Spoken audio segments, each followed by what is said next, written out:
One in Three is intended for mature audiences. Episodes contain explicit content and may be triggering as they often include violence and other varying forms of abuse such as emotional, psychological, sexual, and physical. In most cases, names have been changed to protect all involved. Please note, statements and opinions of guests do not necessarily reflect those of my own. Hi, warriors. Welcome to One in Three. I'm your host, Ingrid. Today, Dr. Anisha joins me again. In this episode, she discusses the Indian culture surrounding relationships and marriages. She further details how specific customs may impact abuse victims. Drawing from her personal experience, she goes on to examine additional hurdles domestic violence victims specific to the Indian culture may face when seeking help. Here is Dr. Anisha.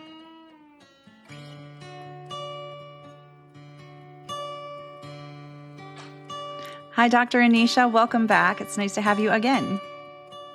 Thank you for having me. I'm excited to be here again. Yes. So one thing that played a role probably in your personal experience with domestic violence and within a lot of individuals who experience domestic violence is their cultural background. And you're here today to talk to us a little bit about that. Absolutely. I think sometimes the cultural piece is often not understood when community members are trying to work with victims of domestic violence. And it can be such a big piece in what keeps them trapped. So I think it's really important to understand that. So the book that I wrote, The Power to Break Free, Surviving Domestic Violence, the subtitle I wrote in there is with a special reference to abuse in Indian marriages, because there was a lot of things from my Indian cultural background that played into my abuse or made it worse or made it harder for me to walk away from. And so as I was processing my own trauma and trying to come out of my 7-year abusive marriage, I needed to really understand all those subtle cultural nuances. And I realized that I wanted to be able to share that information in my own Indian community with other women who were probably trapped for the same reasons or thinking the same things I was thinking, to help them understand how to break free from that cultural conditioning to really be able to be safe and out of their abusive relationships. Okay, so you're talking about marriages within the Indian community. So how many is it just a straightforward marriage, or are there different types of marriages? So I think what we're known for is that the concept of arranged marriages is still very popular in India. Statistically, about 95% of marriages are still arranged marriages in India. So coming from a very ancient culture where typically, the parents would arrange the marriages for people, we've seen that kind of evolve with time. So in my grandparents' day, when they had arranged marriages, they would not really even see their partner till the day of the wedding, right? And they didn't get to meet them before. And my parents' generation with arranged marriages, there was the ability to meet people, get a feeling of, do you like them, meet their family.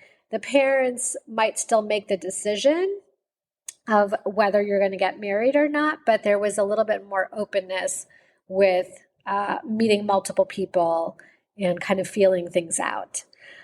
Today's generation, I think, even though arranged marriage is there, there's still a lot more freedom to meet many people. With all the dating shows that we have on Netflix and online these days, there are actually some Indian matchmaking shows out there that just kind of show the arranged marriage process of it's not just getting to know that person, it's getting to know their whole family. And traditionally in India, when a woman gets married, she moves out of her parents' home and moves into her husband's home where he is living with his parents, and often multiple generations within one household. So that's kind of still the norm in India.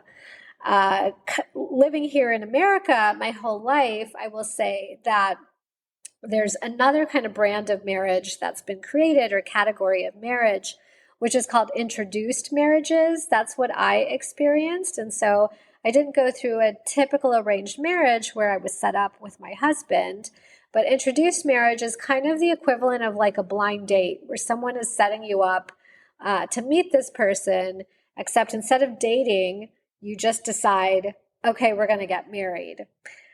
So it's a kind of fast-paced version. You just skip the dating and you go straight to like being introduced and hitting it off and deciding to get married. The parents might still have input, but it's really coming from the couples making this decision instead of somebody else deciding you should get married.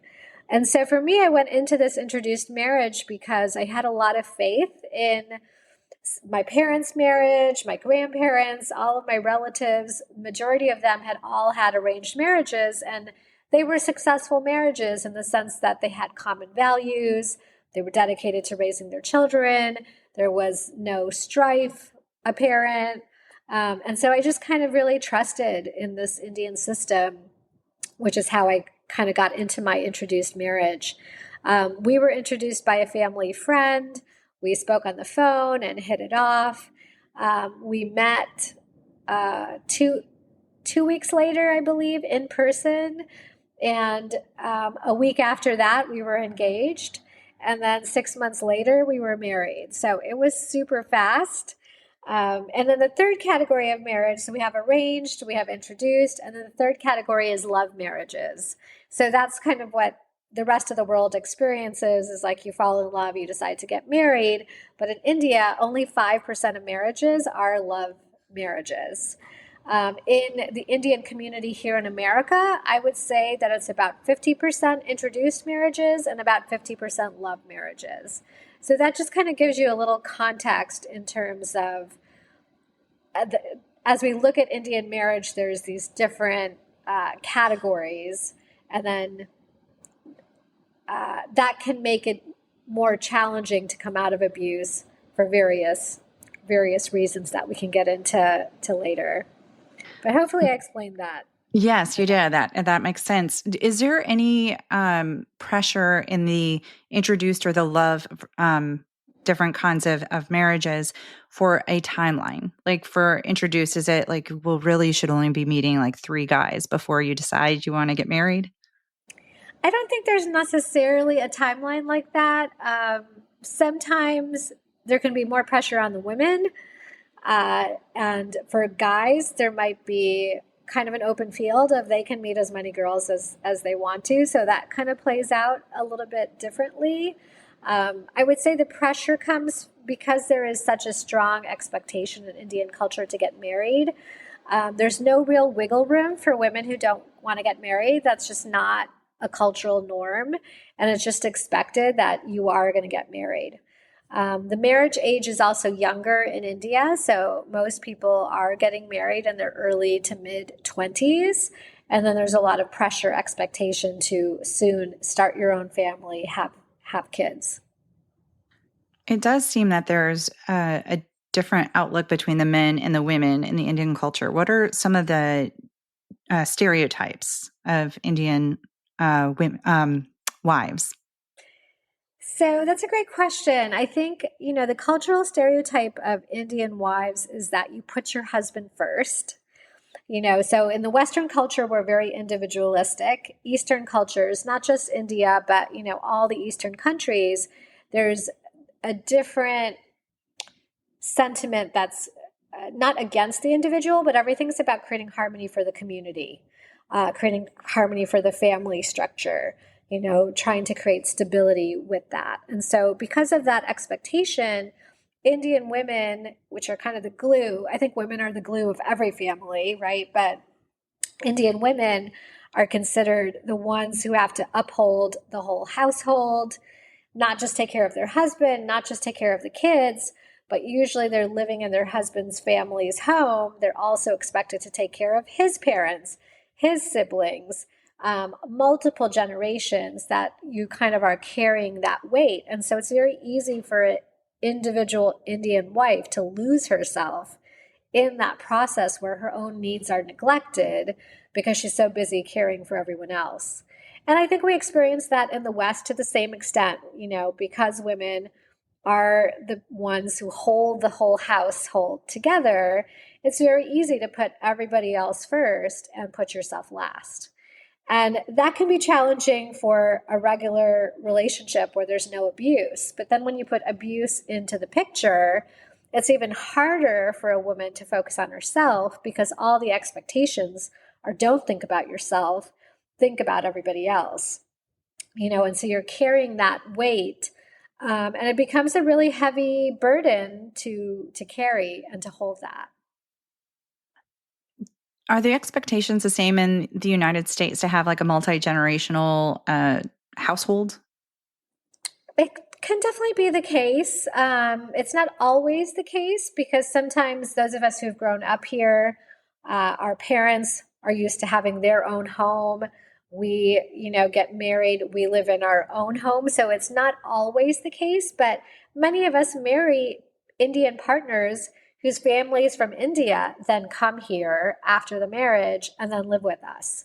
So that was my experience. I was not expecting to live with my mother-in-law, but 1 week after the honeymoon, she came and stayed with us for like 3 months. And it was a total surprise to me. I mean, she had come from India for our wedding in America, but I thought she was going to spend most of the time at her daughter's house and not at her son's house. And it just became the situation I was thrown into. And I felt like an Indian wife in India, suddenly like living with a mother-in-law. And I just didn't know that was going to happen. It was just kind of thrust on me. How prevalent, or is abuse prevalent at all in the Indian culture? Or is it even talked about much? It's definitely a taboo topic that's not talked about. Even divorce is a taboo topic that's not talked about. So in America, our statistic is about 50% of marriages end in divorce. In India, it's 1% of marriages. So it doesn't mean 99% of people are just thriving and have great marriages. It just means there's such a strong taboo against divorce that people are going to stick with it, even if it's not a good marriage, because they're so conditioned that marriage comes first. There's no other option to get out of the marriage. And so for myself, even though I grew up in America, where I saw plenty of friends coming from divorced households, divorce didn't seem so taboo to me. But when it came to my own marriage, I never considered divorce an option. Even when I started to go through the abuse, even when I recognized it, when I labeled it, I still thought, I have to find a way to fix this marriage. And that burden is on me. And I still didn't think of divorce as an option. So I'd like to read a passage to you called Becoming the Perfect Wife. And this is from my book, The Power to Break Free. And I know for a lot of people, trying to understand the cultural nuances can be challenging. But as I read this paragraph, it might help you understand the expectations for me as an Indian wife and kind of the cultural stereotype that was imposed on me. Becoming the perfect wife. I took more initiative in trying to fix our marriage. Every time an abusive incident occurred, I became the therapist, patiently explaining to him the pattern in which we were trapped. I was determined to appeal to his logical, rational side, even though there was no proof it existed. Surely, if he saw how this incident was similar to the last incident, he would have more clarity, right? My explanations, however, only triggered his anger more. He reprimanded me. You are too emotional. You're always harping on the past and cannot let things go. So I graciously forgave my husband and tried to forget these altercations so he would not accuse me of living in the past. I continued to work diligently on myself so we could eventually live an abuse-free life. I strived to eliminate every flaw my husband commented on so he could not criticize or blame me for his ire. I took it upon myself to run the household, prepare a hot Indian meal every night, and manage our finances. So he would not be inconvenienced. I ran errands on weekdays and handled all our moves on my own so he would not waste time packing. I devoted my time attending to his needs, caring for his mother whenever she came to live with us for months at a time, and playing the role of an obedient Indian wife. I stepped out of the way so mother and son could bond and make up for all the lost years they had not seen each other, even if I felt left out. I distanced myself from my priorities and immersed myself in doing everything I could for his family. I forgot what was important to me and neglected my own needs, losing myself completely in this process. It was only a matter of time before the inevitable disintegration of my being. That explains so much. It really gives a good idea of what is going through your head and your day-to-day activities. Is it common when there is an intergenerational group of people living in the same household? Is it common to have either the abuse just ignored by others or even have abuse from other members of the family? Absolutely. I think that's a really important part of abuse in Indian culture is that sometimes it's not just the abuser. You can start to be experiencing abuse from other family members that start to gang up on you, take the abuser's side, even if they do nothing, just that lack of acknowledgement of what you're experiencing, what you're going through can be devastating. For the most part, when my mother-in-law lived with us, my husband's behavior was better in front of her. And so would have more abusive incidences when she wasn't around. But as the marriage progressed, as the years went by, he was more enabled. The abuse became more extreme. There was one incident where for some reason, we were having house guests. A lot of incidents would happen before we were having guests coming into our house. On his part, he'd be having a lot of insecurity, a lot of anxiety, having to put on this facade of being like this great husband in front of other people. So we'd have a lot of incidences that would happen before people came into our house. And there was one incident where we were just like cleaning the kitchen, getting things ready, and he started chasing me around with a broom, and it was like not okay. And his mother saw it. And then after this dinner party, when we talked about it, like she refused to say that was not okay. And I'm like, this is not normal. This would not be normal in any household. It wasn't a playful thing. It was him like trying to come after me with a broomstick, and it was really hard for me to accept that. I know a lot of victims are encouraged to like call the cops when you're in danger. But in an Indian household, we would never, ever do that. It is considered, if I was to complain about my mother-in-law, it would be considered totally disrespectful to do something to an elder person, to criticize them. So it just would never have come into my mind. And then I would be outnumbered. Even if I was to call the cops and say, this just happened to me, if I have the abuser's family outnumbering me, it doesn't carry any weight what I'm saying because they're all going to just deny it together or they're going to paint a bad story about me. And so I think that's really kind of tricky for Indian victims in particular, is it's not just coming from one person. It adds so much more complexity when you're in a multi-generational household and the abuse is either denied or amplified by your in-laws, in whatever context that might be. Is it difficult to reach out to your own family, or is that more you don't want to do that because of the taboo? Yeah, I really, because of the taboo, did not want my parents to suspect that there was abuse in our marriage. I really had made the misdiagnosis from the very beginning that we can fix this. That if we just communicate better, if we try harder, if we go to a marriage therapist, I just kept putting the burden on myself because I'm a fixer. that I can fix this. And that was a total misdiagnosis, because no one person can fix a relationship. If the relationship is broken, it has to be both people who are coming together to fix it and taking either equal responsibility, or for an abuser, complete responsibility for his actions.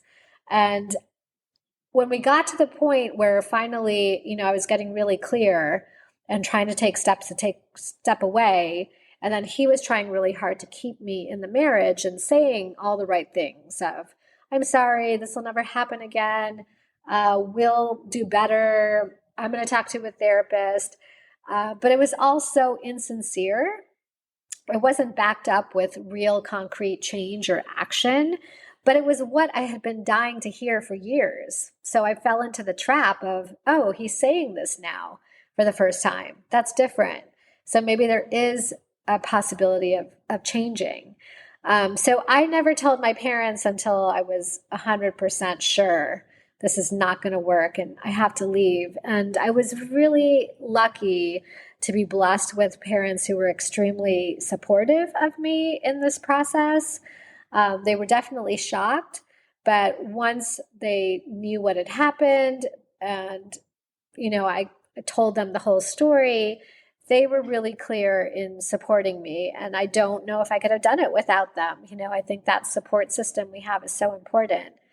I know for other Indian victims who were not as lucky as me, I had one Indian victim that I had interviewed, because as I was getting out of my marriage, I had journaled a lot throughout the marriage. And so that's why I had such extensive documentation of my abuse. And so for me, it was very cathartic in my healing process to start to write my book and to put all these things together. And I was trying to read every book I could possibly read to help me feel sane and get clarity. The first book I read by Lundy Bancroft was called Why Does He Do This? And it was excellent because he described my abuser in a nutshell, without knowing him, without being in our house. And it was like, wow, everything that's been happening to me is out of this abuse playbook. And he's followed it literally from beginning to end with all of his strategies. Like, that's what really helped to increase my awareness and get clarity. But as I started to read other books, there were just a lot of books by men. There were a lot of books by therapists who were on the other side of this. I wasn't finding a lot of books by women, for women, victims, survivors. I know there's some out there, but there was just not enough. I felt all of the books on abuse were just dominated by people who hadn't experienced it. And so out of my own story, I felt like I had so much to process. And as I processed and as I put it into writing, it was giving me more clarity. And then I thought, if I can do this for myself, I want to do this for other women who are stuck and going through what I went through, so that they can also start to have that clarity. But one of the women that I interviewed for this book, who was Indian, she had an arranged marriage, she was living here in America, but her parents were back in India. And when she confessed to them that she was in an abusive marriage and that she wanted to get out, her father said to her, or let me back up. She asked her father, don't you want me to be happy? And he said, no, I want you to be married.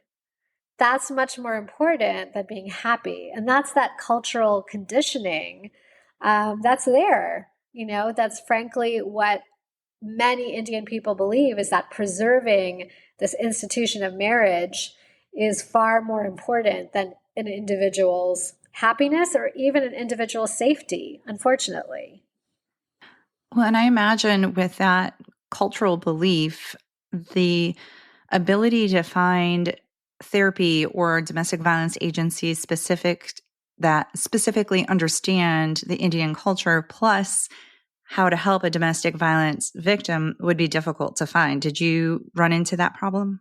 Absolutely. I mean, the first place I started is I went to my local domestic violence organization, and I just thought they would be full of resources. And, I had just labeled myself as a victim. Otherwise, I wouldn't have even gone to an agency like this. And so everything was just so fresh and new and alarming. And I was really hoping to go to a place where I could feel safe and I could take some refuge. And my local DV center, one of the first things they made me do was talk to this Christian minister who really believes in premarital counseling, right? The first thing he did, even though I'm not Christian, that's not my background, but I was still open to getting help or advice from someone who knows how to coach victims in these situations. The first thing he did was blame me for not doing premarital counseling, even though that's not something I knew about. It's not part of my culture. It's not part of my belief system. And it was just really not helpful at all. When I had gone to marriage counseling in the last couple months of our relationship together, we went and saw this therapist who claimed that she knew about domestic violence, but it was really clear she knew nothing about it. The abuser just made her sympathize with him. And I was kind of shocked at her response. And so at the end of our session, she told me that I had undermined him in his household. I had made him feel bad, and that it was important that he felt like the king of his home. And I did everything I could to support that. And the exercise she gave is for a week, I would do that and be this subservient, obedient wife, making him feel like the king of the castle, and I would not complain about anything. And I left that counseling session thinking, if she's telling me this and I'm so clear I am a victim, what is she doing to other people? That's just keeping women trapped. And it just made my husband so enabled after that he was not willing to compromise, to listen to me. It just gave him permission to continue to be an arrogant abuser, which was shocking to me. Oh my gosh. I can't imagine the danger that would put other individuals in that, would take what she said and believe it. Well, I think that's the hard part because everyone says, why doesn't a victim just walk away? But then when she gets to that point where she's ready, there's so many things from not her abuser, but now the community that keeps her trapped, that blames her, that judges her. And it's like the victim has to work twice as hard to ignore her abuser's conditioning, to now ignore all these cultural stereotypes and perceptions and everything that society puts on that victim now, that makes it so much harder. So for myself, after these two bad experiences, after my local domestic violence organization where I didn't really feel like I got much support, I started looking online to see, are there Indian women's organizations that I can turn to? And there wasn't one in my city, but the closest organization I found was like a 4-hour drive away from me. And I just decided, I'm going to do this. I have got to find like my own people, my own culture, see if I can get more support. So I drove 4 hours. I went to this, they had an afternoon where they had a presenter. There were maybe 150 people in the audience or so, and it was a great presentation. And then afterwards, I wanted to meet with the organizers of this Indian women's organization and start to open up and tell my story. And I was actually really shocked at their responses. And it seemed like it was the first time they were meeting someone like me who was Indian, but who had grown up in America. And they said, well, you speak perfect English. You're not like our immigrant clients that don't have a visa or don't know if they can stay in this country or can't communicate well. I had another person say, oh, well, you had an introduced marriage. It's not the same as being in an arranged marriage. And they had this stereotype about what that meant. And so I was really so shocked at this pushback that I was getting. I was once again looking for support from people in my community. And I just found that none of them understood me. None of them could relate to me. This is a while ago now, and I think these organizations have evolved since then because there's a lot more women like me that aren't immigrants but are growing up in these Indian marriages, grown up in America, been in Indian marriages, are going through these cultural issues. And I think there's a lot more awareness and recognition of that now, which there wasn't back when I went through my divorce in 2008. You know, it was a long, long time ago. And so I think for people who are working at domestic violence organizations, I think it's so important for them to recognize all the different cultures that are coming into their door, and that they have to figure out, how can we tailor our support to what this person is going through. And if they can understand that, it just helps them be in a position to be supportive. I didn't expect someone from a regular DV organization to understand all the cultural implications of an Indian marriage, but I did expect that they would be open to just hearing my story and not judging me, and, you know, giving me a space to feel safe, because that's essentially what every victim is looking for that's coming out of an abusive situation. Is they want to turn to people that are going to help them feel safe. And that should be our society's role. You know, that should be a DV organization's role. I completely agree, because one, it's difficult enough to be a domestic violence victim or survivor looking for help. And then you find your own cultural stigmas. And then in your case, there's like stereotypes within the stereotypes, and how difficult you drove 4 hours and you still couldn't find a place where you were actually really understood. And I think that is so incredibly important, like you mentioned, with domestic violence agencies, is to take that into consideration. And if they personally are not able to offer that, to have, like you mentioned, an open mind to learn about it, or find somebody somewhere that could help a little bit more. Absolutely, because I think that's what victims are looking for, is for you to take that step out of your abusive situation where you feel like you're losing your sanity, it's crazy making, you're not supported, you are not validated. You need to find that somewhere else to encourage you and build that support and make you feel more confident.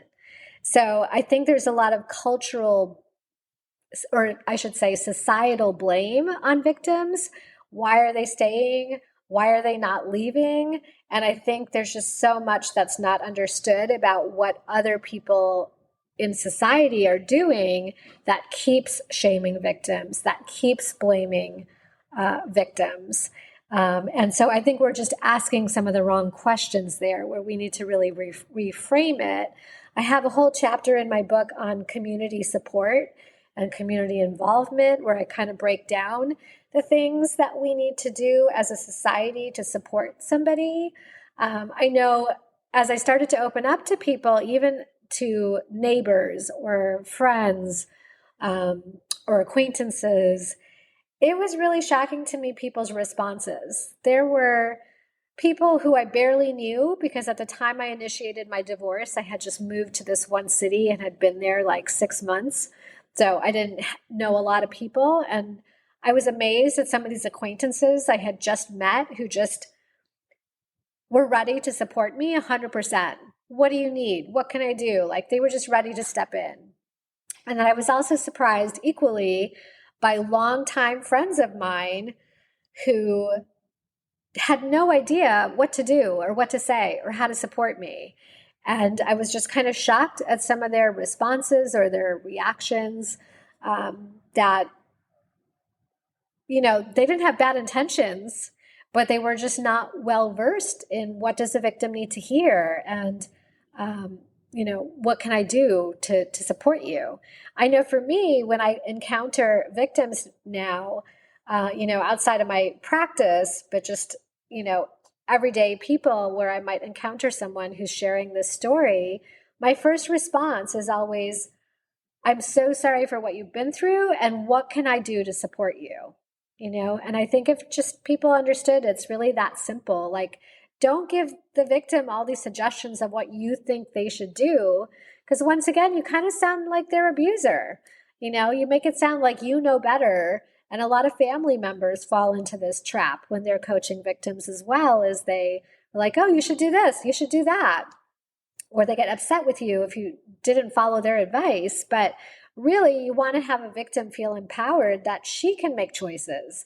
She can make her own decisions because she hasn't had that permission and she hasn't felt safe to do that in her abusive relationship. I can't even say that any better. You're absolutely right. 100%. It's so important to be heard, to be believed, and then what can I do to help you? Absolutely. And it's so simple, right? But people just don't know because a lot of times, what I realized as I started to open up to people is they were going through their own shock. For me at this point, I had labeled I'm a victim, I'm taking steps to get out. But someone else hearing the story for the first time are just shocked because they've looked at this abuser as like the perfect husband or the perfect employee or the perfect friend.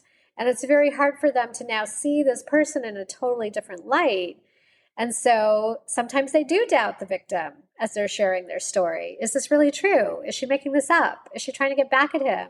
What's the agenda here? And it, once again, really unfairly paints the victim in a bad light instead of realizing she's really trying to get help. There is a stigma for domestic violence victims and survivors at baseline. But then when you take into the cultural considerations that are keeping individuals there and keeping them trapped, there's just so many layers to it. And I really appreciate you coming on and explaining specifically to the Indian culture what all of that could potentially entail. Is there anything else you think that we need to know or you would like to say? Well, I thank you so much for creating this podcast, Ingrid, because I think these conversations are so important and people need to hear these stories. They might not need to hear all the details of every abusive incident and, that part, which is hard to talk about as a victim. And I'm sure it's hard for you as well. But I know for myself, before I got married, if I had read a book like the one that I had written that explained all these red flags and explained all these patterns and the subtleties and the nuances, I would have gone into my marriage so much more aware of what to look out for, of how to protect myself.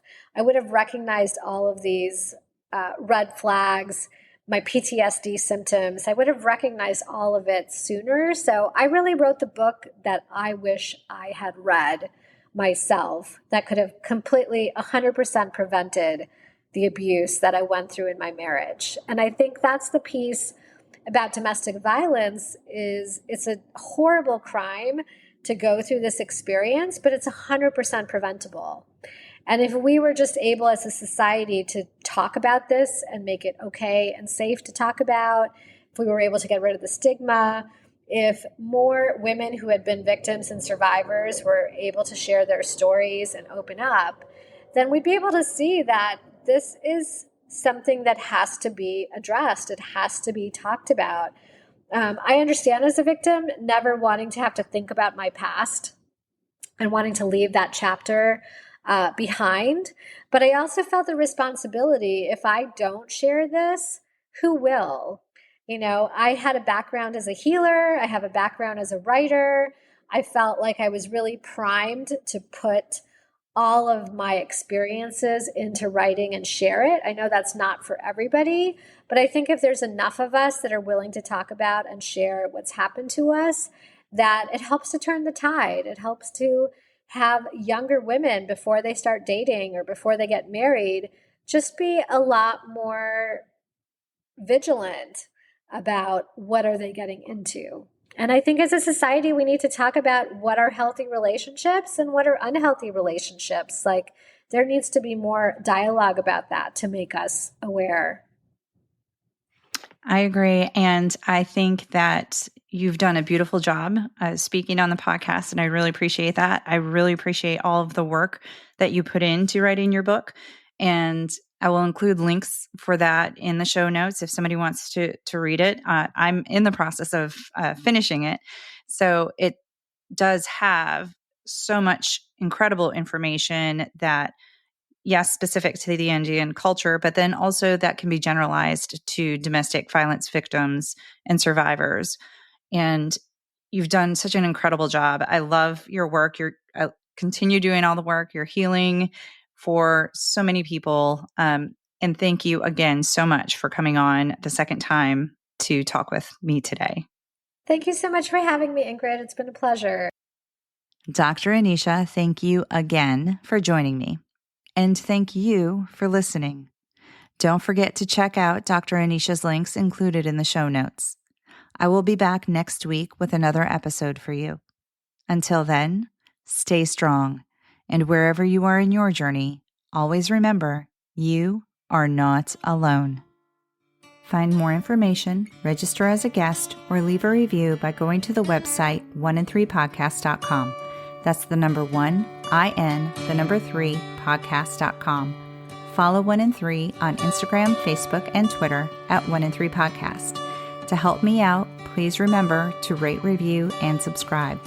1 in 3 is a .5 Pinoy production. Music written and performed by Tim Crow.